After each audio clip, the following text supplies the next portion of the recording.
안녕하세요. 딸아이 하나를 둔 30대 여성입니다. 남편과는 이혼 소송 중인데 이제 거의 다 끝나가요. 그리고 다행히 좋은 결과가 나올 것 같아서 드디어 이렇게 제 이야기를 한번 해볼까 합니다. 그런데 막상 얘기를 하려니까 어디서부터 어떻게 이야기를 하는 게 좋을지 조금은 난감하기도 하네요. 남편하고는 집안어른의 소개로 만났습니다. 가까운 집안어른은 아니셨는데 지금으로부터 몇 년 전 사촌언니가 결혼하던 날 부모님하고 같이 하객으로 참석한 적이 있어요. 그리고 그때 한동안 안부조차 모르고 지냈던 먼 친척 어른들 몇 분을 뵙게 되었죠. 그리고 그중 한 분이 저더러 참하게 생겼다며 몇 번이나 저를 칭찬하셨고 제가 어린 나이도 아니었는데 맛있는 거라도 사 먹으라며 제 손에 5만 원짜리 한 장을 쥐어주시더라고요. 제가 당황해서 괜찮다며 거절하려고 했는데 어른이 예뻐서 주는 용돈이니 받으라셨고 마침 또 결혼식장이다 보니 다들 분위기가 좋았거든요. 그래서 얼떨결에 그렇게 5만 원을 받고 인사를 드리고 그랬어요. 그런데 그 일이 있고 며칠 뒤 그 어른께서 저희 아버지한테 전화를 하셔서는 제가 시집은 갔는지 만나는 남자는 있는지 그런 것들을 물어보시더랍니다. 그리고는 당신이 건너 아는 집에 아주 괜찮은 청년이 있다면서 저랑 한번 만나게 해주고 싶다 그러셨다는 거예요. 그리고 저는 당연히 싫다고 했어요. 솔직히 말하자면 거짓말 좀 보태서 불편해서 싫다고 아주 진저리를 쳤었죠. 원래도 자연스러운 만남을 추구하는 저였는데 잘 알지도 못하는 집안어른이 주선하는 자리라니 상상만 해도 불편해서 속이 다 울렁거렸다니까요. 하지만 부모님께선 듣자 하니 이미 어른께서 그쪽 집안에다가 말도 해놓으신 것 같고 그래서 제가 안 나가면 그 어른 체면이 말이 아니게 생겼답니다. 그러면서 그냥 집안어른 부탁이니 눈 딱 감고 나갔다 오라고 그리고 혹시 아냐 정말 괜찮은 사람이 나올지 하셨는데 솔직히 그런 말은 귀에 들어오지도 않더라고요. 그저 이게 그 5만 원을 받은 대가인가 싶은 게 황당하고 짜증도 나고 정말이지 기대는커녕 만나기도 전에 있는 대로 마음이 상해버렸다니까요. 하지만 약속 날짜가 다가올수록 집안어른이 중간에 계시다 보니 그래도 기왕 나가는 거 잘해서 나가야겠다는 생각이 들대요. 그래서 옷도 신경 써서 갖춰 입고 서둘러서 집을 나섰더니 약속 시간보다 10분 정도 일찍 도착하게 되었죠. 그런데 남편은 벌써 도착해 저를 기다리고 있었습니다. 그게 좀 인상적이었어요. 게다가 준비라도 해온 사람처럼 자기소개를 하는데 긴장한 목소리도 목소리인데 사람이 성실하단 게 느껴지더라고요. 뿐만 아니라 남편도 저랑 같은 작가의 팬이라는 사실을 알았을 땐 신기하면서 괜히 반갑기까지 한 게 그러니 대화는 또 얼마나 잘 통했겠어요? 시간 가는 줄 모른다는 게 어떤 건지 그때 처음 알았네요. 이후로 저희는 인연을 만났고 11월에 어느 날 남편의 프로포즈로 결혼까지 약속했어요. 그리고 양가의 축복 속에서 부부의 연을 맺게 되었는데 여기까지는 솔직히 별 문제가 없었거든요. 아니, 오히려 무르르듯 자연스럽게 흘러가서 정말 우리가 운명은 운명인가 보다 그런 생각까지 들었죠. 그런데 제가 딸아이를 출산하고 얼마 지나지 않아 생각지도 못한 일로 남편이란 사람에게 크게 실망하고 말았습니다. 산후조리원에서 나온 후 저는 소위 남들이 말하는 독박 육아를 시작했어요. 육아휴직을 쓰는 게 눈치가 보였지만 딸아이와 유대감을 형성하는 게 중요하다 생각해서 어렵게 내린 결정이었죠. 하지만 육아라는 게 정말 마음처럼 쉽지가 않더라고요. 그래서 어쩔 수 없이 친정어머니의 손을 빌리는 날이 하루 이틀 늘어났습니다. 남편이 못마땅해하는 눈치였지만 그때만 하더라도 저는 그저 남편이 저희 친정어머니한테 미안해서 그런다고 생각했어요. 한편으론 시어머니보단 친정어머니의 출입이 잦아지니 그게 불편해서 저러나 싶기도 했고요. 그러다 딸아이가 100일이 좀 지났을 무렵 제가 알아눕게 되었는데 다행히 열이 있거나 한 것은 아니었지만 전에 없이 딸아이 돌보는 게 힘에 부치대요? 그래서 남편에게 이야기를 하니 시터를 부르라는데 솔직히 좋은 시터분들도 많겠지만 워낙 흉흉한 뉴스가 판을 치던 시기였거든요. 그러니 비록 제가 집에 있다고 해도 함부로 잘 알지도 못하는 사람을 집에 들이기가 겁나더라고요. 그래서 결국 친정어머니를 오시라고 했어요. 한 2주 정도 저희 집에 계시면서 저 좀 도와달라고요. 참고로 시댁에도 여쭤봤지만 어머님께서는 아주 난색을 표하시며 가면 일당으로 한 20만 원씩은 받아야 한다는 말씀만 하셨습니다. 저희 상황을 뻔히 아시면서 그런 말씀을 하셨다는 건 한마디로 싫다는 말씀이셨죠. 그런데 저희 어머니가 와 계신 지 꼬박 일주일 되던 날이었어요. 현관을 들어서는 남편 표정이 좋지가 않더라고요. 그래서 제가 밖에서 무슨 일이라도 있었어? 표정이 왜 이렇게 안 좋아? 장모님은 잠깐 뭐 사러 간다고 나가셨는데 왜? 장모님 안 씻으시냐? 진짜 요즘 집에만 들어오면 구역질이 난다 구역질이 나. 그게 무슨 막말이야? 집에서 무슨 냄새가 난다고 그래? 그리고 냄새가 나도 그게 우리 엄마한테서 난다는 증거 있어? 장모님 오시기 전엔 안 났는데 장모님 오신 이후로 며칠째 내가 속이 미식거린다고. 그러면 100% 장모님 때문이지. 안 그래? 우리 엄마 아침 저녁으로 씻으시거든? 당신보다 더 자주? 알지도 못하면서 생사람 잡고 있어 진짜. 남편과 대화가 끝나기가 무섭게 친정어머니가 들어오셨고 저는 저도 모르게 친정어머니의 표정을 살폈습니다. 다행히 어머니는 아무것도 듣지 못하신 듯 했지만 제 마음은 편치 않았죠. 게다가 남편 말이 신경 쓰여 저도 모르게 코를 킁킁거리며 어머니 냄새를 맡게 됐는데 그런 제 모습을 알아차리자마자 이 상황 자체가 너무 짜증나고 서럽고 그런데 이내 곧 저녁 식사를 하는 자리에서 남편이 이번엔 아주 노골적으로 인상을 쓰더니 또다시 무슨 냄새 안 나냐고 그러더라고요.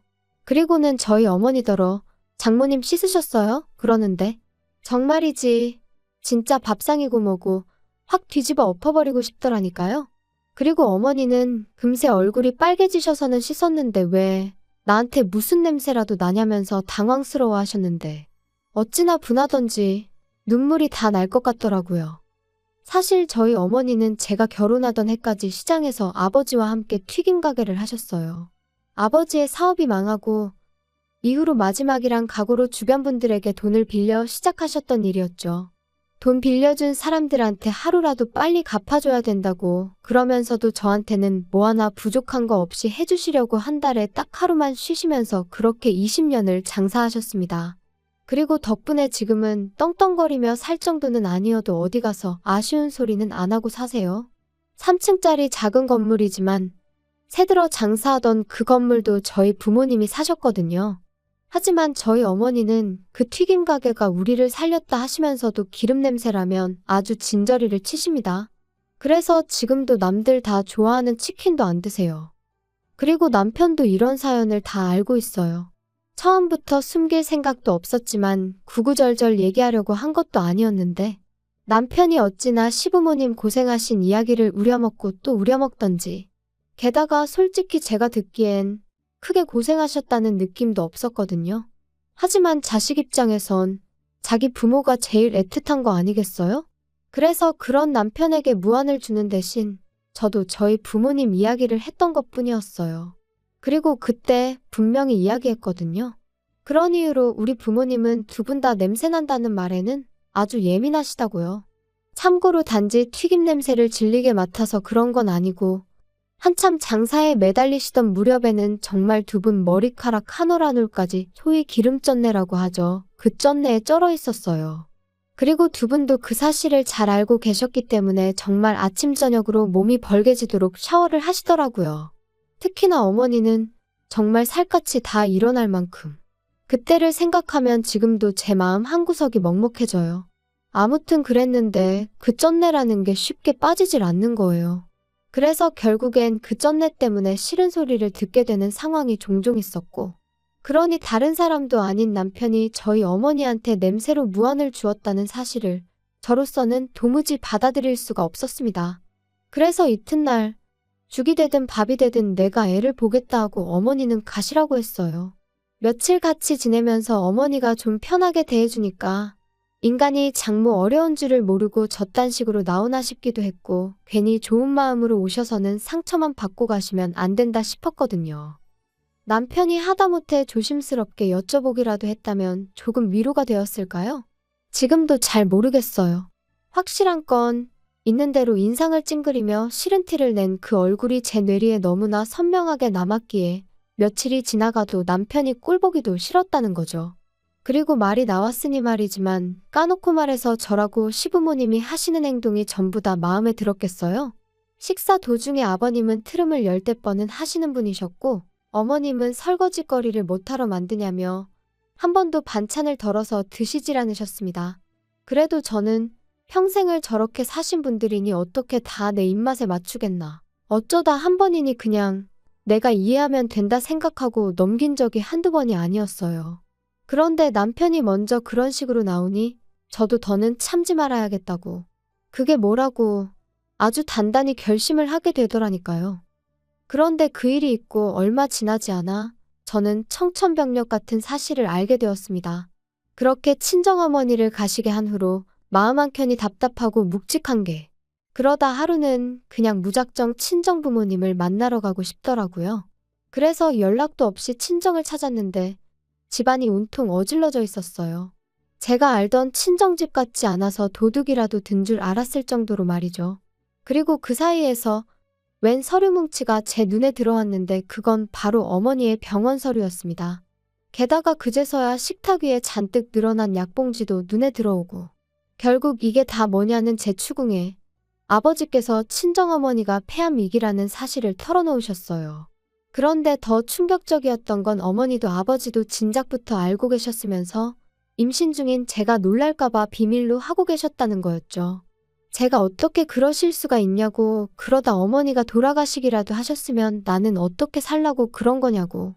원망이라고 해야 할지 그때 그 감정은 한마디 단어로 설명할 수가 없네요. 아무튼 이후로 저는 바로 어머니를 모시고 병원을 찾았습니다. 그리고 의사가 말하길 당장이라도 병원에 입원하셔서 치료를 시작하는 게 좋겠다대요. 그런데 어머니께서 아주 완강히 거절을 하셨어요. 평생 장사만 하다가 이제 좀 사람답게 살려는데 병원에 갇혀있고 싶지는 않다고요. 그리고 저도 아버지도 그런 어머니의 고집을 도무지 꺾을 수가 없었죠. 그래서 어쩔 수 없이 일단은 아버지께서 어머니의 병간호를 시작하게 되셨네요. 그런데 나이 든 부모님을 두신 분들이라면 다들 아실 거예요. 아버지가 어머니를 챙기는 것과 어머니가 아버지를 챙기는 건 사실 같을 수가 없다는 걸요. 저희 부모님도 그랬습니다. 제가 보기엔 아버지는 아버지대로 최선을 다해서 어머니를 챙기고 계셨지만 평소 깔끔하신 어머니의 야무진 손끝을 따라잡기엔 턱없이 부족하더라고요. 그래서 제가 일주일에 2번 정도 어머님께 딸아이를 맡기고 친정을 찾기 시작했는데 이때도 생각해보면 말도 못해요. 남편은 저더러 결혼을 했으면 친정일은 좀 잊고 살아야 하는 거 아니냐며 언제까지 자기랑 딸은 팽개치고 친정만 그렇게 쫓아다닐 거냐면서 어이가 없었죠. 제가 할 일 없이 친정 부모님이랑 꽃놀이나 다니는 것도 아니었잖아요. 게다가 막말로 남편이 뭘 좀 도와주기라도 했으면 말을 안 해요. 자기는 돈 번다는 이유로 집안일엔 손도 까딱 안 하기 일쑤였으니까요. 근데 이제 제가 친정을 챙기면서 자기 저녁밥을 못 챙기는 일이 종종 생기니까 그게 그렇게 억울했던 건지. 게다가 딸아이를 팽개쳤다니 그것도 어머님한테 하루에 5시간 일주일에 2번 부탁드린 것뿐이었는데 세상에 그런 억지가 어딨냔 말이죠. 말이 나왔으니 말인데 어머님은 어머님대로 자기가 이 나이에 손녀 보느라 이게 무슨 생고생이냐며 그럴 거면 너는 육아휴직인지 뭔지 그건 왜 했냐. 얼마나 싫은 소리를 해대셨는지 몰라요. 아무리 그래도 사돈이 아프다는데 까놓고 말해서 과일 바구니 하나라도 보내실 생각은 안 하시고 그저 당신 불편한 것만 투덜투덜. 가뜩이나 남편도 꼴보기가 싫은데 어머님까지 왜 이러시나. 시간이 갈수록 그나마 남아있던 고마운 마음은 온데간데 없어지고 그저 얄밉다는 생각만 들었던 게 솔직한 제 심정이에요. 그런데 안 좋은 일은 왜 그렇게 연달아 터지는지. 그런 생활이 반년쯤 이어지던 무렵 저희 아버지께서 큰 사고를 당하셨습니다. 친정어머니가 원래부터 먼지에 좀 예민하셔서 그날도 친정아버지께선 그런 어머니를 위해 이불을 베란다에서 터시다가 그만 아래로 추락을 하셨거든요. 불행 중 다행이라고 해야 하나. 아파트가 2층이었고 아래층은 최근에 새로 흙을 깔아서 비교적 덜 단단했기에 망정이지. 아무튼 그렇다고 해도 아버지는 왼쪽 발목이 골절되셨고 꼬리뼈에도 금이 갔습니다. 갈비뼈도 상태가 좋지 않았죠. 그래서 꼼짝없이 병원 신세를 지게 되셨어요. 상황이 상황이었던 만큼 친정어머니가 저희 집에 오시는 건 제 상식으론 너무나 당연한 일이었어요. 막말로 혼자 계시다가 쓰러지기라도 하시면 그땐 누가 책임을 지냔 말이죠. 하지만 남편의 반응은 냉정하기 짝이 없었습니다. 지금처럼 왔다 갔다 하면서 들여다봐드리면 되지 뭘 집으로 모시기를. 안 돼, 불편해. 지금이 편하고 불편하고 따질 상황이야? 난 우리 엄마 절대로 혼자 계시게 못해. 뭐 못하면 어쩔 건데 장인 장모님 돈도 있으신데 사람 쓰시면 되잖아. 아니면 장인어른 입원해 계시는 동안 장모님도 잠깐 병원에 계시게 하던가.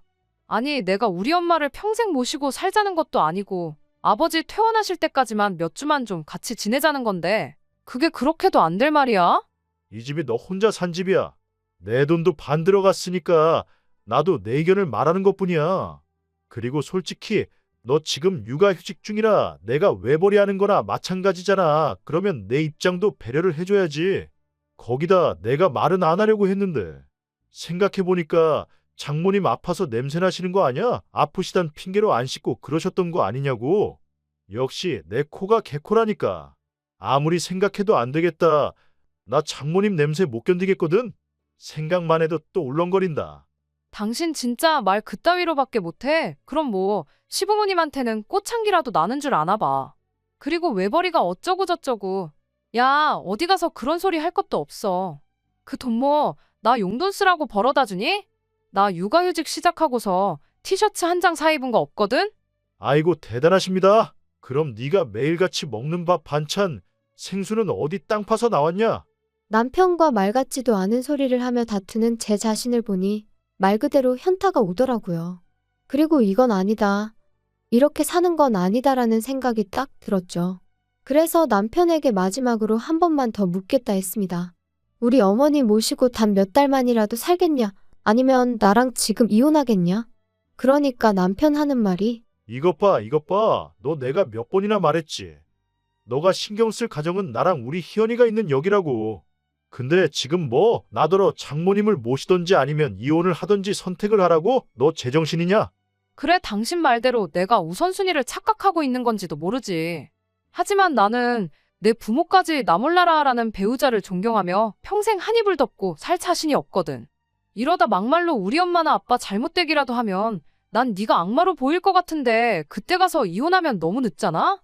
어이가 없다. 진짜. 그래 뭐 이혼하고 싶으면 이혼해. 그런데 희연이는 네가 못 데려가. 내가 키울 거야. 그거야 법대로 하자고. 장인장모 병간호도 못하게 해서 이혼한다는데 그런 철면피한테 과연 딸을 키우게 해줄지는 모르겠네. 좋은 변호사로 한번 잘 알아봐. 그리고 그날부로 저는 제 짐을 챙겨서 집을 나왔습니다. 술에 진탕 취해 남편이 잠든 사이를 틈타 아이도 데리고 나왔죠. 사실 남편이야 딸아이를 정말이지 눈에 넣어도 아프지 않을 정도로 예뻐한 건 사실이지만 시부모님은 아들이 아니라는 이유로 늘 시큰둥한 반응이셨어요. 그리고 남편은 어쨌든 혼자서는 아이를 돌볼 상황이 못 되었는데 그렇다고 시부모님이 봐주실 리도 없었으니 애를 내놓으라 할 리는 없겠다 싶었거든요. 그리고 이혼을 하겠다고 딱 마음을 먹고 나니 그때부턴 제가 아이한테 하는 행동 하나 말 한마디가 전부 다 양육권 결정에 영향을 끼칠 것 같다는 제가 법을 알고 그런 건 아니었지만 아무튼 나름대로 만반의 대비를 해야겠다 그런 생각도 들었고요. 그리고 이후로 무려 1년 3개월에 걸쳐 지독한 이혼 소송을 이어갔습니다. 그때 서름과 고됨을 이야기하자면 아마 석 달하고도 열흘을 밤을 새도 부족할 거예요. 하지만 결론부터 이야기하자면 친정아버지는 약간의 후유증이 남긴 했지만 혼자 일상생활이 가능할 만큼 건강을 회복하셨어요. 그리고 더 놀라운 건 바로 저희 친정어머니의 상황이었습니다.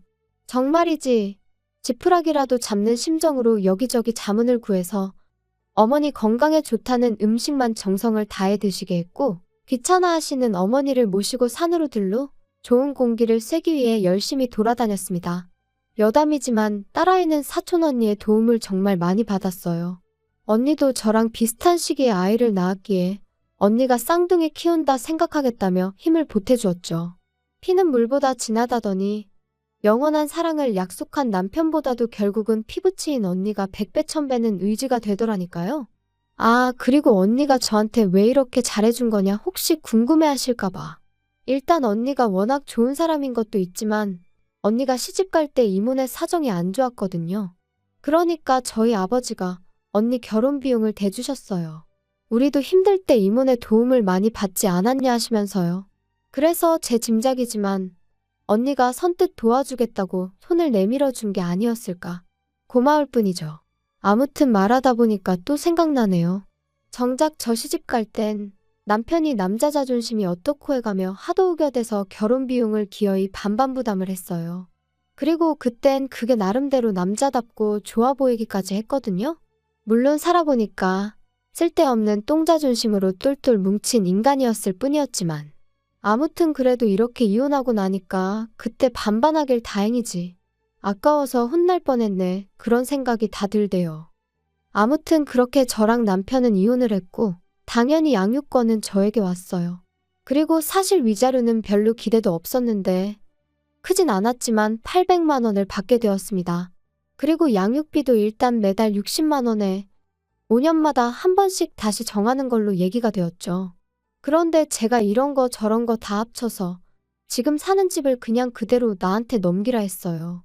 꿈에도 보기 싫은 인간, 애 핑계로 또 봐야 되는 것도 싫고 이래저래 두 번 다시 얽히기 싫었거든요. 그리고 남편도 기껏 한다는 소리가 양육비니 뭐니 그런 거 있으면 어떤 여자가 자기랑 재혼을 하겠냐며? 좋다대요? 딸이라면 사족을 못 쓰는 인간이다. 그거 하나는 참 그래도 좋은 아빠다 싶었는데 양육비 얘기하면서 재혼 타령하는 거 보니까 그럼 그렇지 결국 이것밖에 안 되는 인간이었어. 그 생각만 들더라고요. 한편 저희 이혼 소식은 저희를 만나게 해주셨던 그 집안어른 귀에도 들어갔던 모양이에요. 그리고 솔직히 사과를 받아야겠다거나 그런 생각은 없었지만 아니나 다를까 감감무 소식? 말 한마디 들려온 게 없습니다. 참고로 저희 결혼할 땐 그래도 저희 두 사람 사이에 다리 놔주셨다고 100만 원 받아가셨는데 말이죠. 솔직히 좀 착잡했는데 이렇게 또 인생을 배운 셈 치려고요. 친정어머니의 암이 완치가 된 것은 아니니 솔직히 지금도 완전히 평화를 찾았다 그렇게 말은 못하겠어요. 하지만 적어도 하나 도움 안 되는 돌멩이 같은 남편을 제 인생에서 걷어내고 나니 속은 후련합니다. 당분간은 친정부모님의 건강과 제 아이의 행복만을 인생의 과제로 삼고 그렇게 살아볼까 해요. 어쩌면 이것이야말로 영원한 사랑은 아닐까요? 들어주셔서 감사합니다.